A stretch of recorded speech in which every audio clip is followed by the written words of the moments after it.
The reason that we get stuck or we follow the trend or we follow the family lineage which is not favorable for us, but we fall in the same trap, is because we don't think differently. We don't train our minds and we don't train our thoughts on how we think and we deal with things.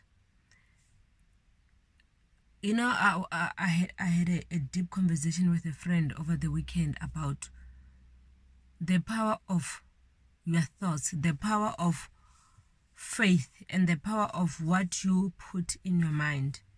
And what there are certain things that we must not allow it to be our reality. We must not declare it by the words.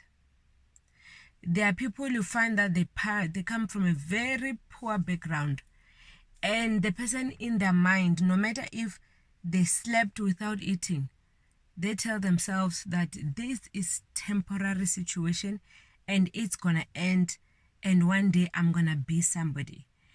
And if you saw your parents struggling, it can be in a bad marriage, it can be your parent is trapped in a polygamous marriage and all that, and a child said themselves that I'm not gonna fall into follow those footsteps, or a parent who's struggling financially, or a parent who doesn't have financial literacy when it comes to money, they're not good with money, and a child told themselves that I'm not going to follow the same trap, or a character, a personality or traits of a parent that seems to run in the family, that is accepted in the family, but you tell yourself that I'm not going to fall into that. Or an issue of bad marriage, not being successful in whatever that you do.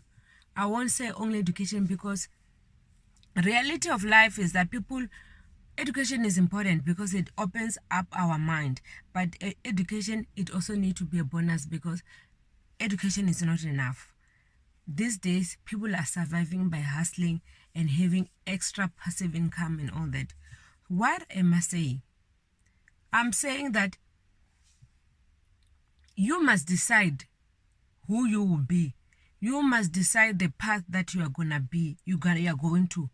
And you must look at your family situation, your parent, your sibling, or the lineage that is in your family, and you have to make a conscious decision that I'm not gonna follow the same path.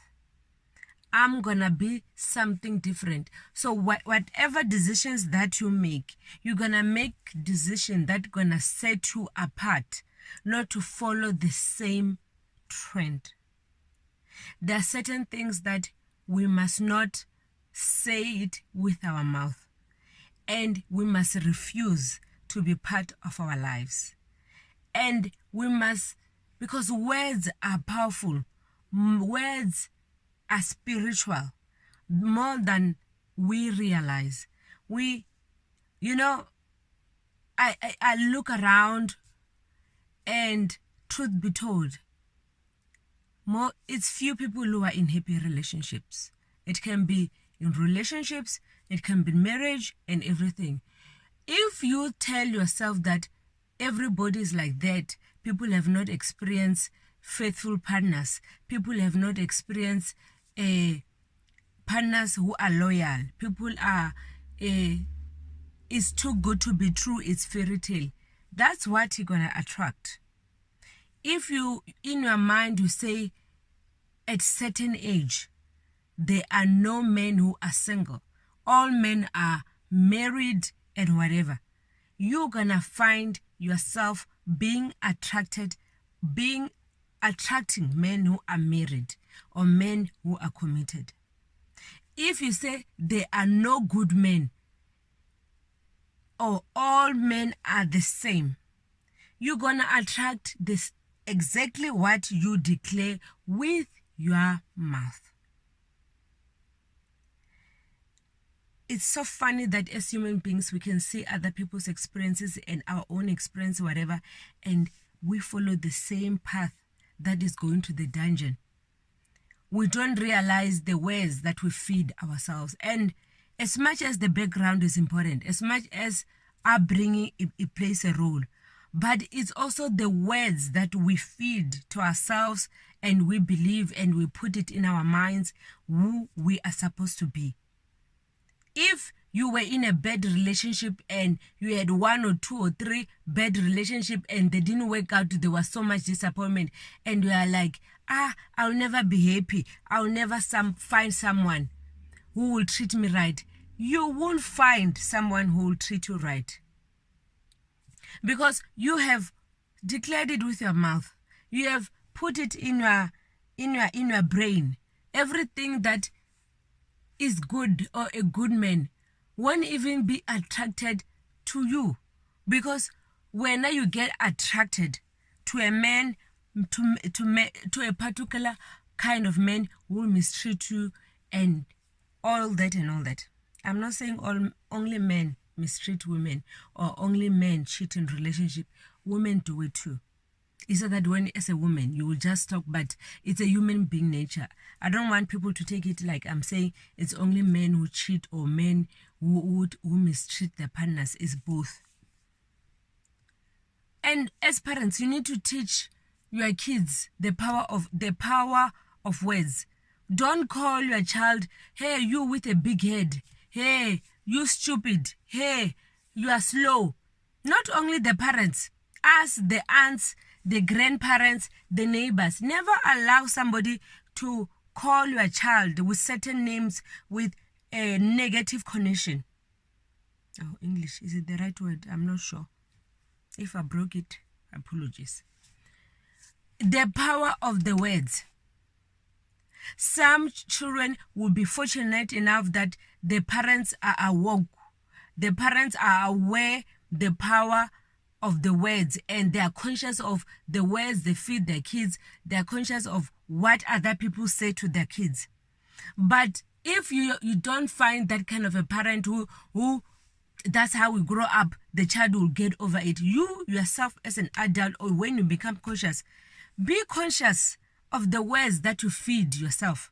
Be conscious of the labels that people put on you, and you put those labels on yourself. Most of us, our blessings are there. God has placed our blessings already. But because we feel that we don't deserve, we feel that we are not the type, we are too low, we are not pretty enough, we are not what we don't have a perfect body, we are not intelligent enough, we are not wise enough. And we were not gonna go on our journey sliding to the grace that is placed for us, because we feed ourselves and our minds so much negativity. You look around us. If you hang around with women who get involved with married men, you're gonna end up being one of those girls who specialize in having an affair with married men, and you even say in public that no, there are no men who are available. If you are with people who their partners cheat and you also have convinced yourself or you've been cheated on, you'll take it as it's normal for a partner to cheat on. It's a normal thing. Be very conscious. You know, we never take stock of our thoughts. We never take stock of our what we say with our mind and what we marinate ourselves with. And the funny part is that we have so much power to direct our path. There are some certain things which are beyond our control, but there are most of the things is the mindset, the attitude, and everything.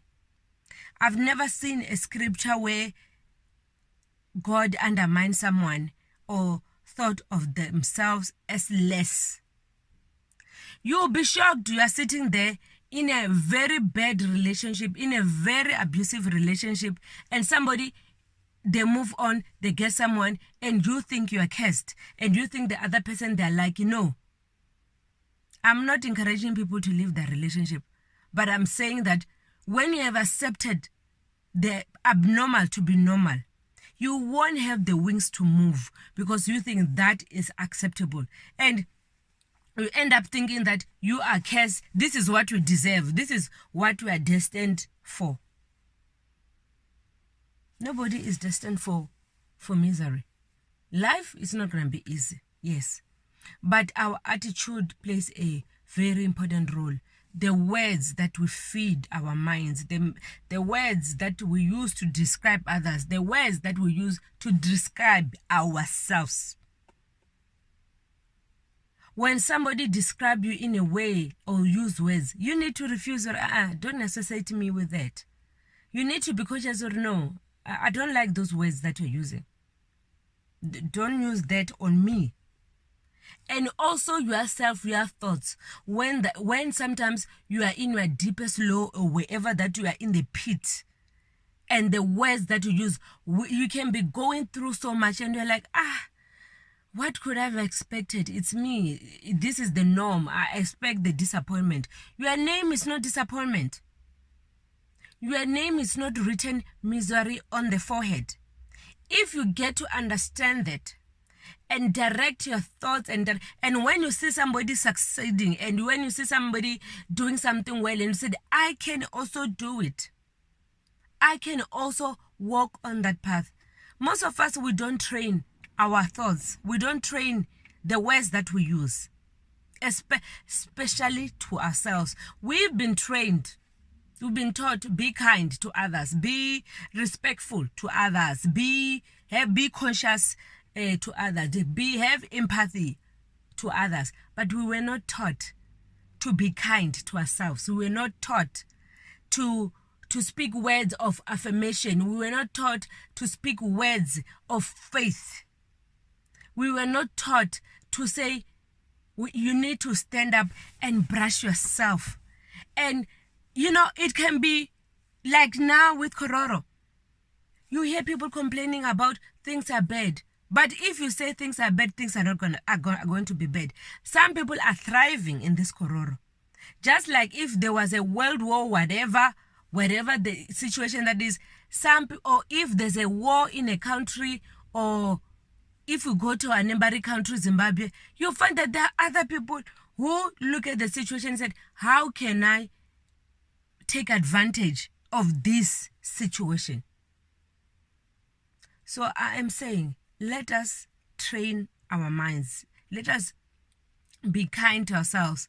And we think that being kind to ourselves is what to wear, what clothes that you eat, the clothes that you put on, the food that you eat, the people that you associate with. And also be kind to yourself with the association that you hang around with, the friends that you have, the people, the acquaintances that you are surrounded by, the relatives that are around you.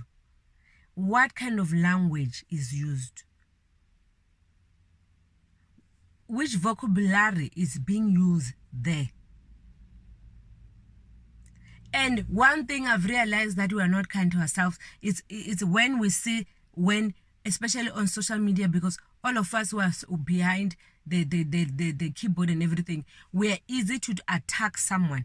We are easy to go on somebody and do mob gang on somebody, and we feel so happy or whatever. I always fail to understand it. And you'll be screen grabbing when somebody has sent something and you'll be circulating everywhere. What do you think it says about you? What do you think that says about you? We are...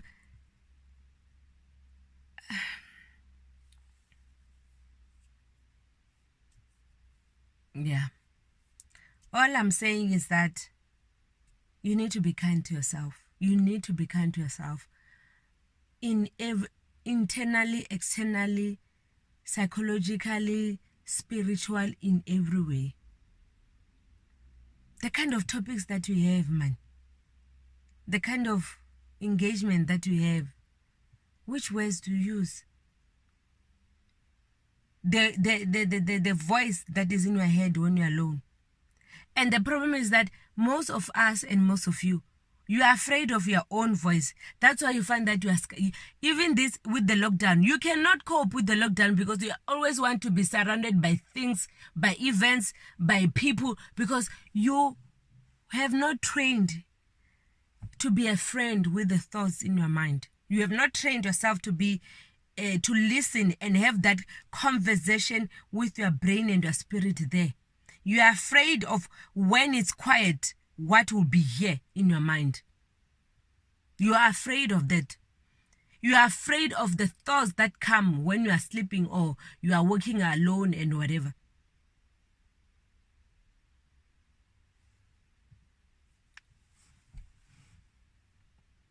Be kind to yourself. The environment, the situation, the background, the experience. Always give yourself a clean slate every day. Give yourself a clean slate every day. It's not easy as human beings, but give yourself a new chapter, a new page every day. And you see what will happen.